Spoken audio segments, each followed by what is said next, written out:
Little Town. Hi friends, after a long time I am back. ഇന്ന് ഞാൻ ഒരു അടിപൊളി മലയാള പ്രസംഗവുമായിട്ടാണ് വന്നിട്ടുള്ളത്. നമുക്കൊന്ന് കേട്ടു നോക്കിയാലോ. വലൈക്കും വറഹ്മത്തുള്ളാഹി തആല ബറകാതുഹു. ബിസ്മില്ലാഹ് വൽഹംദുലില്ലാഹ് വസ്സലാത്തു വസ്സലാമു അലാ അഷ്റഫിൽ മുർസലീൻ വഅലാ ആലിഹി വസ്വഹ്ബിഹിൽ അജ്മഈൻ. അമ്മാ ബഅദ്.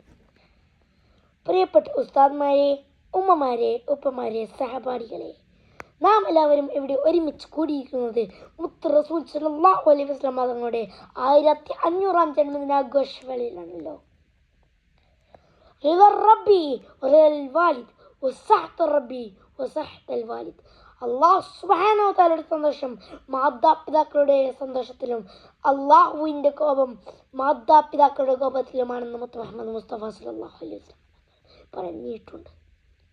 നിസ്കാരപ്പായിലല്ല, അള്ളാഹുവിനെ തേടേണ്ടത് പള്ളിയിലെ ഒന്നാം സഫിലല്ല, തേടേണ്ടത് മാതാപിതാക്കളുടെ കൽബിലാണ്. അതേ കൂട്ടുകാരെ, ഉമ്മയും ഉപ്പയും കുറിച്ച് തന്നെയാണ് ഞാൻ ഈ വേദിയിൽ പറയാൻ പോകുന്നത്.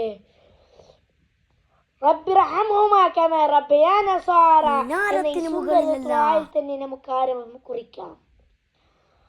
അള്ളാഹുവിന്റെ വിശുദ്ധ ഖുർആനിൽ പറയുന്നുണ്ട്, നിങ്ങൾ എന്നെ ആരാധിക്കുക, ശിർക്ക് ചെയ്യരുത്, നിങ്ങളുടെ മാതാപിതാക്കൾക്ക് നിങ്ങൾ നല്ലത് ചെയ്യുക. മാതാപിതാക്കളോട് കാണിക്കേണ്ട കാരുണ്യവും സ്നേഹവും പെരുമാറ്റ രീതികളും ഖുർആൻ പലയിടങ്ങളിലായി വ്യക്തമാക്കുന്നു. ഇരുലോകവീരത്തിന് നിദാനമായ മുഴുവൻ കാര്യങ്ങളും പഠിപ്പിച്ച ഒരു അതുല്യ ഗുരുവാണല്ലോ മുഹമ്മദ് മുസ്തഫ സല്ലല്ലാഹു അലൈഹി വസല്ലം. സ്വന്തം മാതാവിനെ ഓർത്ത് കണ്ണീരൊഴുക്കിയ റസൂൽ സല്ലല്ലാഹു അലൈഹി വസല്ലം തങ്ങൾ മാതാപിതാക്കൾക്ക് അർഹമായ പരിഗണന നൽകാൻ ശക്തമായ ഭാഷയിൽ പറഞ്ഞിട്ടുണ്ട്. മാതാപിതാക്കൾ സ്വർഗ കവാടങ്ങളാണെന്ന് തിരുദൂതർ നമ്മെ പഠിപ്പിച്ചു. ഒരിക്കൽ മൂസാ നബി അലൈഹിസ്സലാത്തു വസ്സലാം അല്ലാഹു സുബ്ഹാനഹു വ തആലയോട് ചോദിച്ചു, അല്ലാഹുവേ, എൻ്റെ സ്വർഗത്തിലെ കൂട്ടുകാരനെ ഒന്ന് കാണിച്ചു തരാമോ എന്ന്. അള്ളാഹു സമ്മതിക്കുകയും ചെയ്തു. ശേഷം ഇന്ന നാട്ടിൽ ഇന്ന സ്ഥലത്ത് നിന്ന് കുറെ അടയാളങ്ങൾ പറഞ്ഞു കൊടുത്തു. അതനുസരിച്ച് പോയ മൂസാ നബി അലൈഹിസ്സലാത്തു വസ്സലാം ഒരു ഇറച്ചി വിൽപ്പനക്കാരൻ്റെ അടുത്തെത്തി. അദ്ദേഹത്തെ കുറെ നേരം നിരീക്ഷിച്ച മൂസാ നബി അലൈഹിസ്സലാത്തു വസ്സലാമിന് അദ്ദേഹത്തിൽ അസാധാരണമായ ഒന്നും കണ്ടില്ല. പക്ഷെ ഒരു കാര്യം മൂസാ നബി അലൈഹിസ്സലാത്തു വസ്സലാമിൻ്റെ കണ്ണിൽപ്പെട്ടു. ഇറച്ചി വിൽപ്പനയുടെ ഇടയിൽ കുറച്ച് നല്ല ഭാഗം ഇറച്ചിയെ ഒരു കീസിലായി എടുത്തു വെക്കുന്നതായിരുന്നു മൂസാ നബിയുടെ ശ്രദ്ധയിൽപ്പെട്ടത്. അങ്ങനെ വൈകുന്നേരം കച്ചവടം കഴിഞ്ഞ് വീട്ടിലേക്ക് പോകുമ്പോൾ മൂസാ നബി അലൈഹിസ്സലാത്തു വസ്സലാമിനെയും കൂട്ടി അദ്ദേഹം വീട്ടിലേക്ക് പ്രവേശിച്ചു. മൂസാ നബി അലൈഹിസ്സലാത്തു വസ്സലാം അവിടെ പുറത്തിരിക്കുകയായിരുന്നു.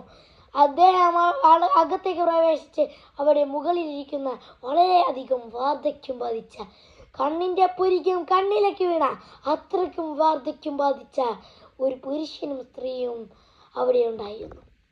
അവരെ അദ്ദേഹം കുളിപ്പിക്കുകയും വേണ്ട സൽക്കർമ്മങ്ങൾ ചെയ്തു. അദ്ദേഹം കൊണ്ടുവന്ന ഇറച്ചിയെ വേവിച്ച് മൃദുവാക്കി അവർ രണ്ടുപേരിനും വായിലേക്ക് ഇങ്ങനെ ഇട്ടുകൊടുക്കുകയാണ്.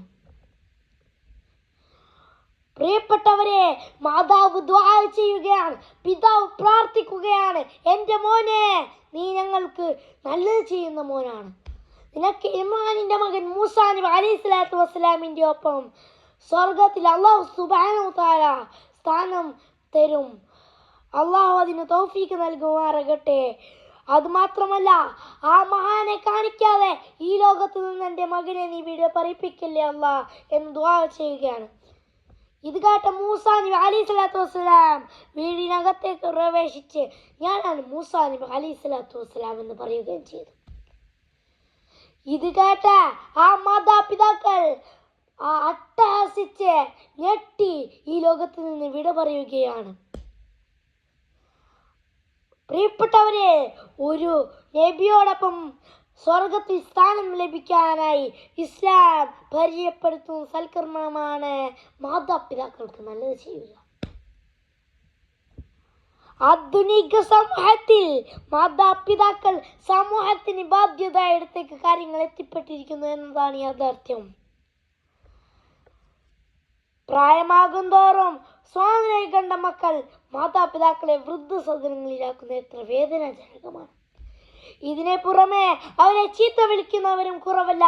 അവർക്ക് നേരെ ശാപവാക്കുകൾ ഉയർത്തുന്നവരും സമൂഹത്തിൽ കാണാം. ഇത്തരക്കാർക്ക് മുമ്പിൽ റസൂൽ സല്ലല്ലാഹു അലൈഹി വസല്ലം തങ്ങളുടെ ഒരു വാക്കെടുത്ത് വെച്ച് ഞാൻ നിർത്തുന്നു.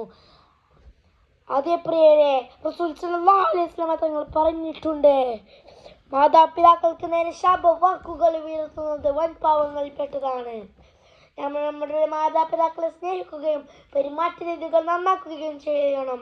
മാതാപിതാക്കൾ നമ്മുടെ വിലമതിക്കാനാവാത്ത സ്വത്തായി നാം കാണണം എന്നുണർത്തിക്കൊണ്ട് എൻ്റെ ഈ കൊച്ചു പ്രസംഗം وآخر دعوانا والحمد لله رب العالمين. السلام عليكم ورحمة الله تعالى وبركاته. 4 വർഷത്തിന് ശേഷമാണ് ഞാൻ വീഡിയോ ആയി വന്നിട്ടുള്ളത്. So I need your support. Please like, share and subscribe. It is seals signing off.